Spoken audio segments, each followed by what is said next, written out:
Hello students, welcome to Chaturvedi classes. अब हम लोग पढ़ेंगे क्लास 10 के pair of linear equation in two variables chapter का एक और क्वेश्चन जो एमपी बोर्ड और एनसीईआरटी की बुक में एक्सरसाइज 3.6 के क्वेश्चन नंबर 2 का फर्स्ट पार्ट है।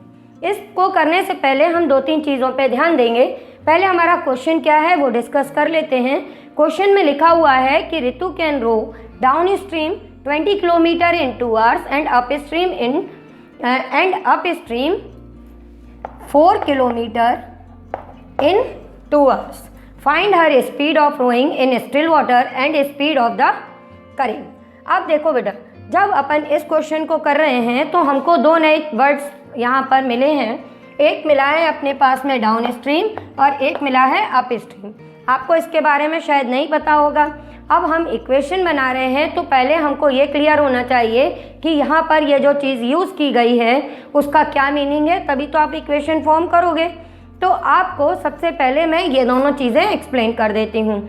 डाउन स्ट्रीम का मतलब और अप स्ट्रीम का मतलब आप मालूम ही है कि रिवर की जिस डायरेक्शन में उसका पानी जा रहा है, अगर आप उसके फ्लो के अगेंस्ट साथ साथ चल रहे हो तो आपकी स्पीड कैसी होगी, इंक्रीज़ हो जाएगी। और अगर रिवर का फ्लो अलग डायरेक्शन में और आपका अलग डायरेक्शन में, मतलब दोनों आप डिफरेंट डायरेक्शन में हैं, तो आपकी स्पीड कम हो जाएगी।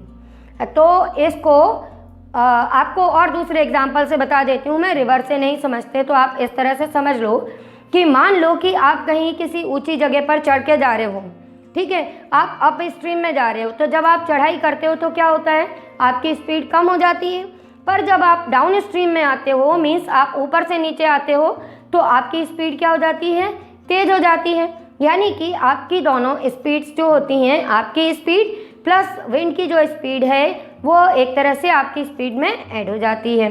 और जब आप ऊपर चढ़ते हैं तो आपकी स्पीड को वो जब विंड की स्पीड होती है वो कम कर देती है। तो इस तरह से आप इस क्वेश्चन को रिलेट कर सकते हो। तो इससे हमें क्या पता चला कि अप स्ट्रीम में जब भी हम करेंगे काम तो हमारी स्पीड कम होगी और जब डाउन स्ट्रीम में करेंगे तो हमारी स्पीड बढ़ जाएगी। अब इसको कैसे सॉल्व करेंगे, इसके लिए इक्वेशन कैसे फॉर्म करेंगे वो आप लोग देखो। इस क्वेश्चन में हमारे पास में दो चीज़ें निकालने के लिए कहा गया है कि हमको इसकी निकालनी है स्पीड किस में, स्टिल वाटर में एंड करेंट वाटर में। तो हम यहाँ पर सपोज कर लेंगे कि let the speed of rowing in still water be x kilometre per hour. ये तो आप लोगों को मालूम है ना बेटा कि जब भी हम किसी भी वेरिएबल को चूज़ कर रहे हैं और अगर उसको हमने स्पीड के फॉर्म में चूज़ किया है तो उसके साथ में इसकी यूनिट्स लिखना कंपलसरी है। तो हमने जब यहाँ पर ये x लिया है तो इसके साथ में इसकी यूनिट्स किलोमीटर पर आवर लिख दी और फिर इसी तरह से हम स्पीड की इसकी फाइंड कर लेंगे और वो सपोज कर लेंगे कि करेंट वाटर में इसकी स्पीड कितनी है, y किलोमीटर पर आवर। अब हमको इक्वेशन फॉर्म करना है। तो इक्वेशन फॉर्म करने के लिए हम सबसे पहले क्या करेंगे, देखो इक्वेशन बनाने से पहले सबसे पहले यह हम फाइंड कर लेंगे कि स्पीड इन डाउन स्ट्रीम। जैसा मैंने आपको बोला कि डाउन स्ट्रीम में स्पीड क्या होगी, ऐड होगी। तो ये कितनी हो जाएगी बेटा अपनी x + y kilometre per our. और स्पीड इन अप स्ट्रीम करेंगे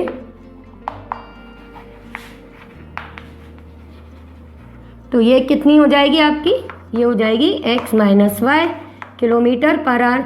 जैसा कि मैंने बोला कि अब जब हम चढ़ते हैं तो स्पीड कम हो जाती है, उतरते हैं तो स्पीड तेज़ हो जाती है, मतलब स्पीड ऐड हो जाती है और चढ़ते टाइम कम हो जाती हैं। अब हमको इक्वेशन बनानी है। इक्वेशन बनाने के लिए आप ध्यान से देखो कि यहाँ पर हमारे पास में क्या चीज़ें गिवन है। हमारे पास में डिस्टेंस गिवन है और टाइम गिवन है और स्पीड हमने सपोज की है। तो हमने जो हमेशा से पढ़ रखा है फॉर्मूला कि स्पीड = डिस्टेंस अपॉन टाइम, हम उसका यहाँ पर यूज़ करके अपनी इक्वेशन फॉर्म करेंगे। पर हम कुछ भी चीज़ अगर लिख रहे हैं तो उसको यहाँ पर मेंशन ज़रूर करेंगे कि we know that speed = distance upon time, ठीक है। Therefore according to the question.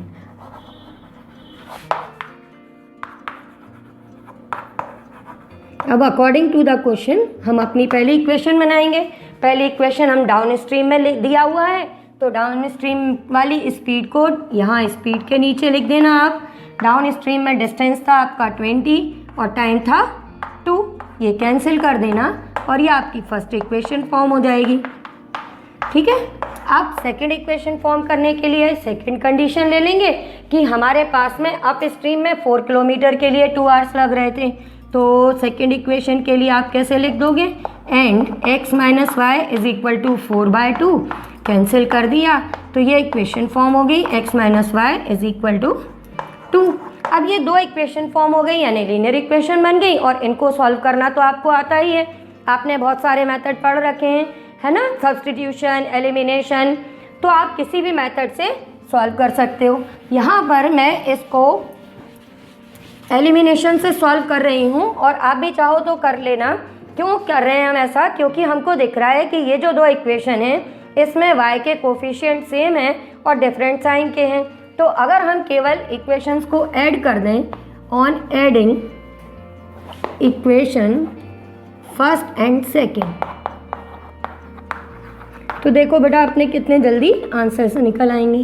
ये आएगा x plus Y is equal to 10 and x minus Y is equal to 2, हमने ऐड किया y cancel, 2x is equal to 12 and x is equal to 12/2।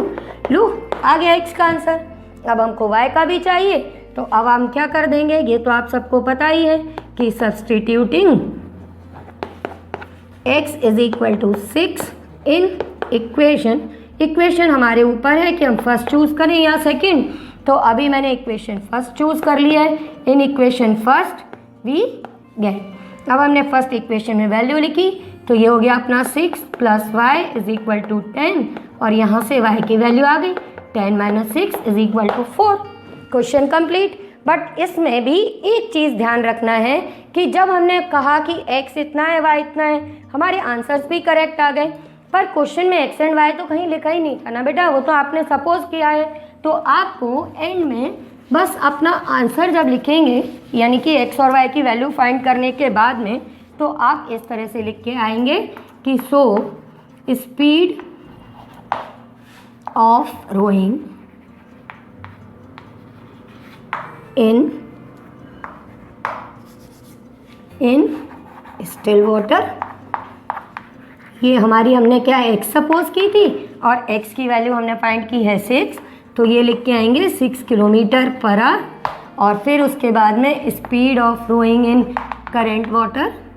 ठीक है, तो ये आप लिख के आएंगे 4 किलोमीटर पर आवर, तब आपका क्वेश्चन सही पूरी तरह से हो जाएगा। अभी भी आपको बेटा कोई डाउट हो तो आप मेरे से डिस्कस कर सकते हैं, वीडियो के एंड में मेरे नंबर्स दिए हुए हैं इस क्वेश्चन से रिलेटेड या किसी भी क्वेश्चन से रिलेटेड। ठीक है बच्चों।